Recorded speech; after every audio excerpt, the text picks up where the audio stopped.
उसे और लड़का चेथरी चेथरी बनाती हो तो ऐसा कि सेव ताजा नहीं खाए महाराज लोग का कहत नहीं लोग कुछ बुझात नहीं खाए सेव पाक गइल भाई पाकल ना सोर गइल हां टाइट रहे तो मजो आई लोग बोलत का बानी लोग बोलत का बानी लोग बुझात नहीं खाए हां हमरा तो बुझात नहीं कि लोग बोलत का बानी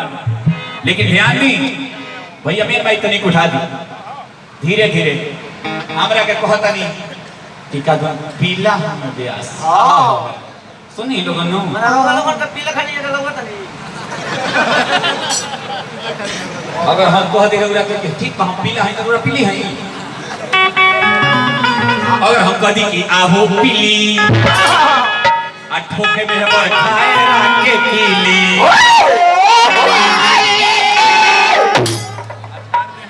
भाई बुढ़ारी में देखी ना हम गाजा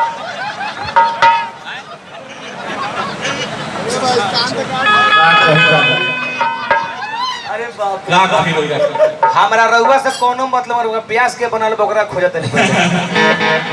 धीरे धीरे मीठे मीठे बड़ी बढ़िया बढ़िया बात आज हां सुंदर सुंदर बात हां नीक लागल लागल काहे कि दिल जब टूटे तो शायर को गजल देता है दिल जब टूटे तो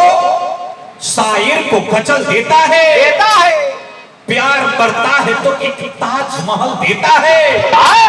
सांप से सांप तो खतरा नहीं है यारो हाजी अरे हयात में तो आदमी को काट करता है बुजुर्गों के बनाए साहिबा को छोड़ मत देना ध्यान कहीं खुशबू के पीछे गुलिस्तान को छोड़ मत देना कहीं ऐसा ना हो जन्नत तेरे हाथों से निकल जाए बहू और सास के झगड़ों में माँ को छोड़ मत देना लेकिन चश्मा से आंख ढक जाता पर आंसू नहीं छुपता बादल जमकर झुक जाते पर आसमान नहीं छुपता आग दुनिया को जला देता पर खुद को नहीं फूकता हर कर्ज अदा हो जाता लेकिन माँ का कर्ज नहीं छूटता बताइए बहुत तरह के आसाराम बाबा है तो आसाराम बाबा के हनीप्रीत के तो हनी के कहले घुमत हो हे दादा आसाराम बाबा का लगा हनीप्रीत के आप कुछ आशीर्वाद दे दी कितना आशीर्वाद दे मुहा के इतना लोग से आशीर्वाद ले ले बानी पकड़ाए वाला बात मत बोला जा अभी यहाँ के दौड़ दे कहता नहीं है लइकवा के कोनो के बियाह नहीं के भइल तो बिहार को के तुम नहीं कर एगो कादू संसार के बियाह भइल जाना तानी जे हरि के गुण गाई अच्छा के नहीं या लगाई समझाओ तनी समझी जे हरि के गुण गाई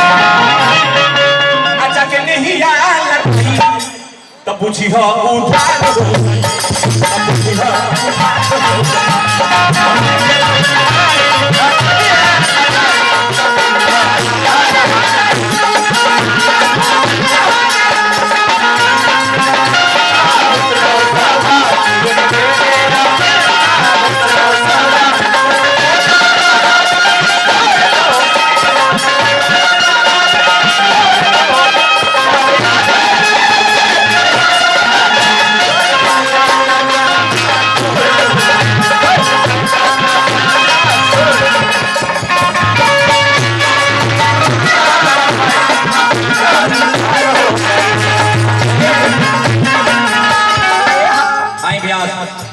श्री धर्मेश चौबे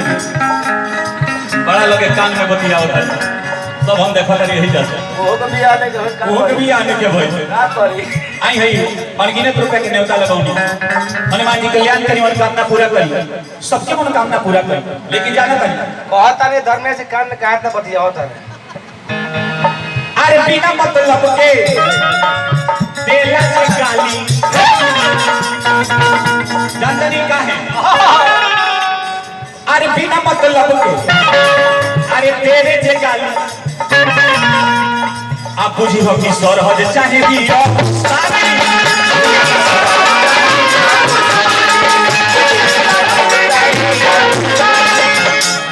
अरे बिना मतलब के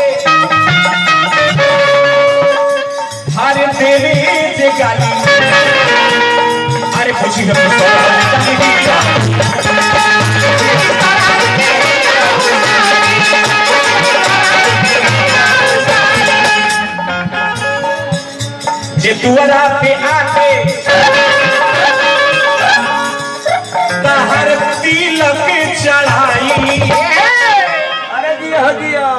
ये तरह पिंटू बाबा हमार चढ़ावले बानी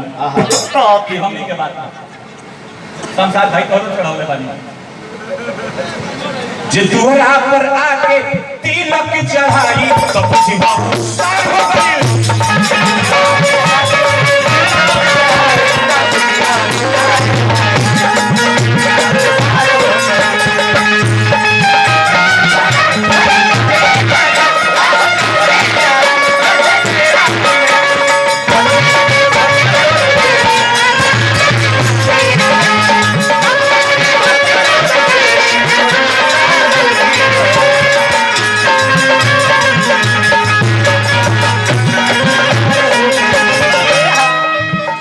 श्री संजीत ठाकुर जी बेलवा 101 रुपया हमारा चुनचु बाबा बेलवा 101 रुपया के हाजिरी हनुमान जी के दरबार में लगा जल लाल खराब हो गए तो नंबर ले ली अब एगो नया लड़का विवेक बबुआ बड़ा डीठ गड़ौले बा पैसा ले ली रोग डाले तो होने दे दी आई है 200 रुपया बरमत लक्ष्य ब्राह्मण टोला श्री रचित मिश्रा जी के ओर से 201 रुपया के हाजिरी लागल हनुमान जी कल्याण के मनोकामना पूरा करी सगे सगे सबके मनोकामना पूरा करी अरे बाबूजी संता हराज अरे गोरवा को आई आज जे कहरा दुआ पर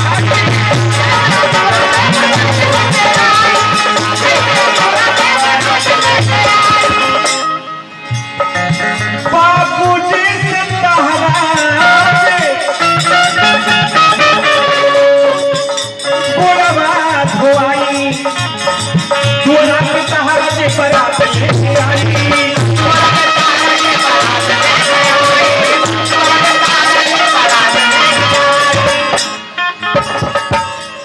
मंगिया में आके सेनुरा लगाई और सेंदूर के बड़ा महत्व होला श्रीमद देवी भागवत पुराण पेज नंबर 286 में लिखल बा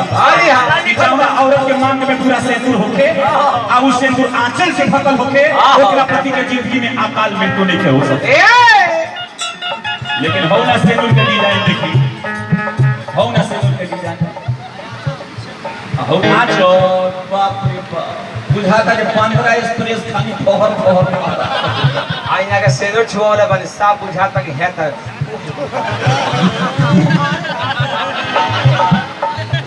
रौदा का है हमरा ये देखे बुझा अरे बाप रे बाप बुझाता सेंदूर में करंट मारता हम रुपया समझनी कि भाई निकलो